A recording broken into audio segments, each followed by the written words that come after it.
Assalamualaikum Apa? Ustaz. Salam. Al-Baqarah ayat 37 Ustaz yang Talaqa Adamu min Rabbi kalimatin ya, fataba alaih. yang diajarkan sama Allah. Allah ajarkan beberapa kalimat yang Allah terima tobatnya. Kalimatnya apa Ustaz? Quran surah 7 ayat 23. Baca dulu.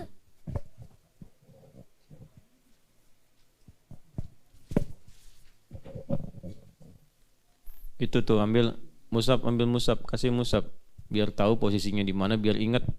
Biasanya kalau nanya dijawab, dilihat musab itu ingat terus itu.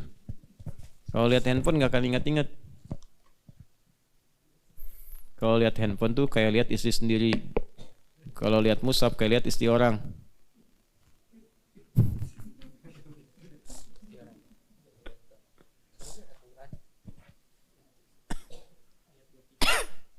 Ada. Coba baca. Qalla rabbana dolamna anfusana wa ilam taghfir lana warhamna Wa tarhamna lanakunanna minal khasirin. Nah, itu kalimatnya. Ya. Cukup? Paham tidak? Baik. Yang lain paham? Nabi Adam pernah diajarkan oleh Allah kalimat-kalimat taubat. Di Al-Baqarah ayat 37, fatalaqqa Adamu mir rabbih kalimatin fataba alaihi innahu huwat tawwabur rahim. Dan kalau kita bertobat dengan kalimat itu, melakukan kesalahan yang mirip atau serupa dengan Nabi Adam yang pernah diizinkan berbuat salah itu, maka seketika akan diampuni. Doanya apa? Itu kalimatnya yang Al-A'raf ayat 23. Nanti kalimat tobat tuh banyak. Kalau mau dirinci nanti detail, insya Allah mungkin nanti saya tuliskan, mudah-mudahan jadi buku. Itu kalimat tobat ketika salah mengkonsumsi sesuatu yang menjadi maksiat. Kita kan nggak tahu yang kita makan itu sebetulnya halal atau tidak. Ya, kadang-kadang dikasih proyeknya ada haramnya. Kasih bonusnya ada hasil nyogoknya misalnya kan. Bagaimana membersihkannya itu? Salah satu tobatnya dengan kalimat tadi. Rabbana zalamna anfusana wa illam taghfir lana wa tarhamna lanakunanna minal. Ada tobat dari pembunuhan. Ya. Siapa yang sudah membunuh di sini? Bunuh nyamuk. Nah, yang dimaksud di sini bukan hewan, manusia. Ya, ada. Nanti doanya ditalakikan oleh Allah lewat Nabi Musa alaihissalam. Yang nggak sengaja itu tempeleng, itu saking kuatnya Nabi Musa itu tempeleng meninggal. Itu tempeleng Nabi Musa meninggal. Gini, dipisahin berantem. Dua suku dipisahin sama Nabi Musa. Yang satu yang dari suku yang sama dengan Nabi Musa dari daerah yang sama ngeyel. Wah, ini mana kena misahun? Udah nolongan orang ya. Kamu kok misahin kita? Harusnya kamu nolongin kan? Ngeyel, tempeleng. Ya nggak kuat, cuman tempeleng begini. Meninggal, Pak. Gitu ya. Pernah malaikat maut nyamar. Kan temannya Rasul di bumi itu punya teman malaikat. Setiap Rasul. Nah, dulu nabi-nabinya Bani Israel temannya malaikat maut tuh. Wah, luar biasa tuh. Nabi Daud temenan sama malaikat maut. Nabi Musa juga sama. Malaikat maut nyamar di hadis Muslim, datang ke Nabi Musa, nggak bilang-bilang, tempeleng, lek, begitu ditempeleng keluar matanya. Gitu Nabi Musa itu, ya kuat, emang kuat Nabi Musa itu, luar biasa. Ya, itu ada di riwayat Muslim, tapi ingin memberikan pesan bahwa apa? Ya, malaikat maut itu ya datang ya sesuai dengan waktu. Ajal tiba, yang nggak ada pemberitahuan. Punten insya Allah anjing pageto badai sumping nggak ada. Ya, saya besok lusa mau datang nggak bisa. Tiba-tiba datang aja, tandanya di fisik kita. Nanti biasanya 40 hari sebelum meninggal tuh udah mulai terasa.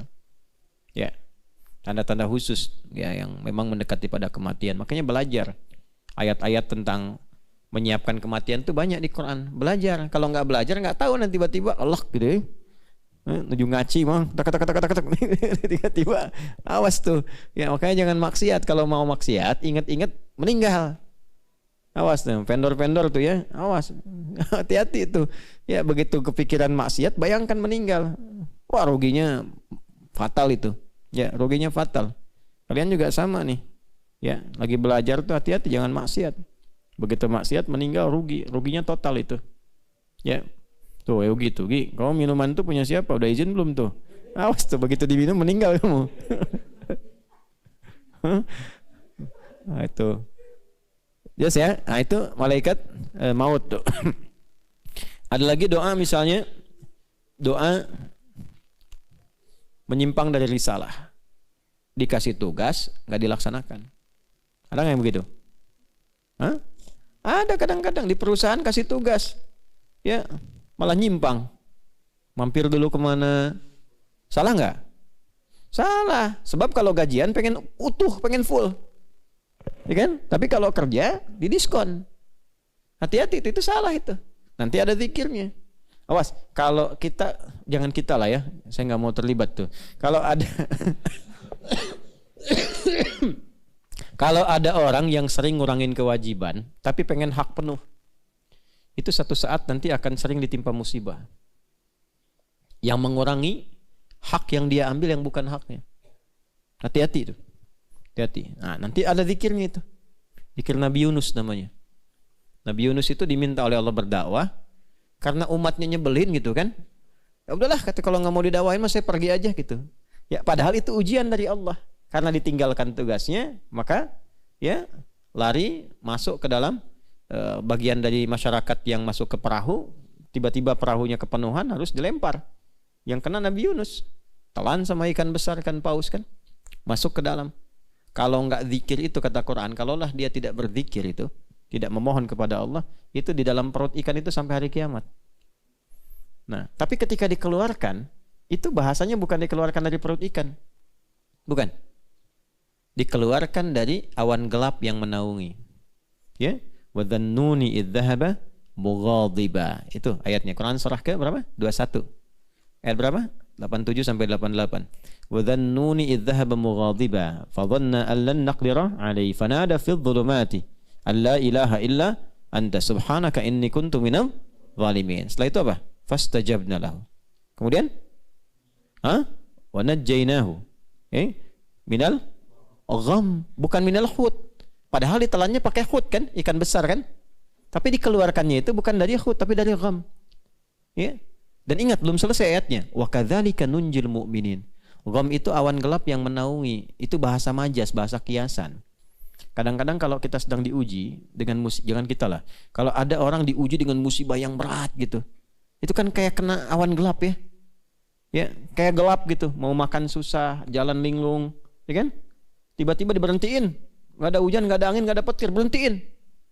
Proyek udah lelang, keluar miliaran, nggak dapat, diserobot orang, kayaknya gelap, telak. Jalan pusing, kasih ayam nggak mau karena belum dimasak. Linglung, jalan capek gitu ya. Nah itu gham namanya. Ya, nah zikirnya apa? Sebelum berzikir, diingat-ingat dulu ada salah apa yang pernah dilakukan dulu. Mungkin ada tugas yang belum beres. Ada hak orang yang terambil. Nah, diistighfari dulu. Karena ujung ayatnya wa kadzalika nunjil mu'minin. Kalau ada orang beriman pernah berbuat begitu, ya, berzikir yang sama akan diselamatkan oleh Allah. Zikir di Quran itu banyak. Banyak sekali. Ya, ada ayat-ayat pengentas utang. Ada ayat-ayat pengentas kegelisahan. Ya, ada nanti ijazahnya ada.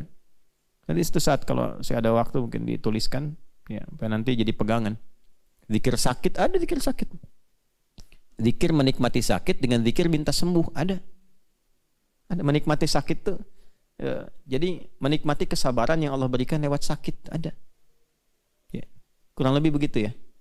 Ya, jadi lengkap di Quran tuh lengkap sekali, Masya Allah. Dengan semua keadaan manusia, apa yang dialami itu langsung ada obatnya. Itu cuma di Quran. Makanya rajin baca Quran. Ya, iya supaya tahu obatnya. Kalau enggak, makanya Quran kan obat disebutnya.